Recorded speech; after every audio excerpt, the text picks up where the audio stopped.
Menjadi wirausahawan sukses mungkin sudah biasa, namun akan berbeda jika kesuksesan tersebut menjadi suatu kesuksesan, kesuksesan sejati. Ya, di komunitas Dare to Succeed, anak-anak muda yang berjiwa entrepreneur diajak untuk berwirausaha dengan menerapkan nilai-nilai Kristiani di dalamnya untuk meraih kesuksesan sejati. Dare to Succeed atau DTS adalah sebuah komunitas bisnis bagi kalangan anak muda yang berbasis pada nilai-nilai Kristiani. Komunitas yang berada di bawah naungan Yayasan Kingdom Business Community atau KBC ini memfokuskan generasi muda Indonesia untuk mau berani dalam mencapai kesuksesan sejati dalam berwirausaha. Berdiri sejak 2012 lalu, komunitas ini telah berhasil merangkul dan membina 400 anak muda yang memiliki ketertarikan di bidang wirausaha atau entrepreneur.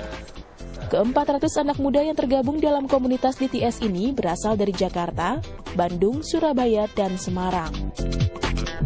Nah, dalam berjalannya ini, ya kita menemukan bahwa, kita ternyata bisa memberi dampak besar gitu. Dan komunitas ini berkembang. Bahkan saya pernah mendengar banyak cerita bahwa orang-orang rela bayarin temennya buat partner bisnisnya atau apanya untuk ikut camp ini secara gratis gitu. Sampai sedemikian menariknya cerita ini gitu. Dan kita berkembang luar biasa.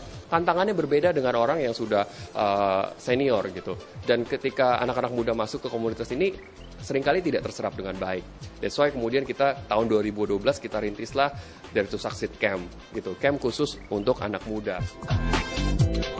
Berbeda dari komunitas wirausaha muda lainnya, Dare to Succeed lebih menekankan nilai-nilai Kristiani kepada para anggotanya. Seperti nilai Kristiani yang terkandung dalam kata glory. Glory sendiri memiliki singkatan yang berarti harus berpusatkan pada Tuhan, belajar setia pada proses, berani melakukan kebenaran, memberi yang terbaik, serta berkorban untuk orang lain. Satu poin penting, poin kunci yang membedakan komunitas kami DTS dengan komunitas-komunitas yang lain adalah kami percaya sukses sejati. Jadi sukses sejati itu bukan cuma berhasil secara financial, secara keuangan saja gitu, tapi berhasil secara bagaimana dengan hubungan relationship kita dengan orang tua kita, dengan keluarga dan pertemanan kita gitu kan. Bagaimana kesehatan kita secara badani gitu kan. Bagaimana pikiran emosional kita, apakah kita semakin kompeten, semakin pintar, semakin mengasah diri kita sebagai profesional yang baik gitu kan. Dan bagaimana hubungan kita dengan pencipta kita gitu. Dengan berpegang pada prinsip dan nilai-nilai Kristiani itulah, seluruh anggota DTS ditantang untuk menjadi seorang wirausaha sejati yang tak hanya mengutamakan pendapatan tinggi, namun juga dapat mengolah pendapatan yang diraihnya dengan berbagi kepada sesama yang membutuhkan. Untuk menjalin hubungan yang baik antar sesama anggota DTS, tiap hari Rabu di minggu pertama, komunitas ini selalu mengadakan pertemuan yang diberi nama Biskom. Hingga saat ini, kegiatan Biskom telah memiliki 5 titik wilayah pertemuan, yakni di Cengkareng, Grogol, Pluit, Sunter, dan Serpong. Nova Monika, Topan Iskandar, DAI TV. Berkat pembinaan dan pelajaran mengenai kewirausahaan yang diberikan kepada anggota komunitas Dare to Succeed, komunitas ini berhasil melahirkan sejumlah wirausahawan muda. Salah satunya adalah wirausahawan muda yang sukses di bidang e-commerce. Seperti apa sosok dan wujud nyata usahanya? Berikut informasinya.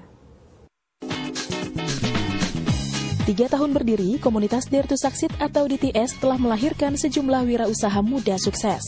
Salah satunya Sampat, wirausaha muda yang bergerak di bidang teknologi komputer. Dengan latar belakang pendidikan teknologi informatika yang dimilikinya, Sampat berhasil menjadi wirausaha muda di bidang e-commerce. Kotagrosir.com adalah toko online yang berhasil dirintis bersama rekan kerjanya sejak Juli 2015 lalu. Dengan ruang kerja seluas 8 x 3 meter persegi, toko online yang berpusat di kawasan Kembangan Selatan, Jakarta Barat ini telah memiliki 7 karyawan yang sehari-harinya membantu Sampat dalam menangani kebutuhan stok produk, pemasaran, keuangan, dan operasional. Kalau untuk Kota Grosirnya sendiri, kebetulan aku ini memang latar belakangnya di bidang teknologi. Jadi kita memang melihat bahwa semakin kesini kita ngeliat bahwa arahnya memang ke era digitalization, which is semuanya udah serba digital. Nah kita ngeliat bahwa memang dari kebutuhan di marketnya sendiri itu belum ada satu platform yang bisa mengakomodir kebutuhan di market dan dikombin dengan teknologi. Nah selain itu kita juga melihat bahwa banyak perusahaan, banyak organisasi yang mereka punya kebutuhan rutin. Setiap bulan mereka punya kebutuhan dan mereka butuh untuk dipenuhi kebutuhannya. Sehingga kita ngeliat bahwa kita pengen bantu mereka untuk simplify the process. Kota grosir itu salah satu dari bentuk kami terjun langsung, artinya antara saya dengan orang-orang yang dibina di DTS. Karena kalau kami nggak masuk ke sana, kami nggak tahu tentang karakteristik yang sesungguhnya ketika mereka ada di marketplace. Karena marketplace ini bicara tentang, selain bicara tentang skill, bicara juga tentang karakter. Apalagi jadi seorang entrepreneur itu sama sekali nggak mudah. Meski usia toko online miliknya belum genap setahun, namun hingga saat ini Sampat telah berhasil menggandeng 30 vendor tetap untuk mau bergabung di kotagrosir.com dengan jumlah produk mencapai 1.500 jenis. Seperti produk alat tulis kantor, busana muslim, dan aksesori gawai elektronik. Hingga kini pemasaran toko online sudah merambah ke Aceh, Kalimantan, dan Sulawesi. Nova Monika, Topan Iskandar, DAI TV. Ya, selanjutnya kami akan membahas tentang indeks perilaku anti korupsi, namun setelah jeda berikut tetap bersama kami di Halo Indonesia.